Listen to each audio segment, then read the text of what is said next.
ছাতার মধ্যে চুনি লাইট লাগাবো, ঠিক কেমন লাগবে? তোমরা হালকা করে ভিডিওটা লাইক করে দাও। আমি তোমাদের শুরুর থেকে বলছি, মামাদের বাড়ির থেকে ডাকছিল চুনি লাইট লাগাবার জন্য, তাই আমি দেরি না করে চলে এলাম মামা বাড়িতে। যদিও বন্ধুরা আমার মামা বাড়িটা খুব দূরে নয়, কাছেই। আজ জীবনের প্রথমবার ভাবলাম ছাতার মধ্যে চুনি বাল্ব লাগাবো। মামা বাড়িতে এসে দেখি আগের বছরে সবকটা চুনি নষ্ট হয়ে গেছে, তাই যে কটা ছিল সেটা দিয়েই ছাতার মধ্যে লাইট লাগাতে শুরু করলাম। তারপর আমি দাদাকে পাঠিয়ে দিই নতুন চুনি বাল্ব আনার জন্য।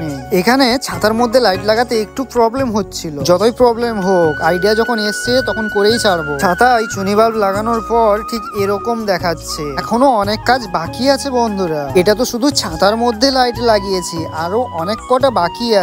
এখানে একটা ভুল করে ফেলেছি, তার জন্য আমাকে গোল গোল গোল গোল ঘুরতে হচ্ছে। কি বলবো, এখানে ঘুরতে ঘুরতে আমার মাথাটাই পুরো ঘুরে গেল। সবকটা লাইট লাগাবার পরে ঠিক এভাবে দেখা যাচ্ছে। যাই বলো বন্ধুরা, আমি যেভাবে ভেবেছিলাম করব সেভাবে কিন্তু হলো না। একটাই কারণ, দাদার কাছে এতগুলো লাইট ছিলই না।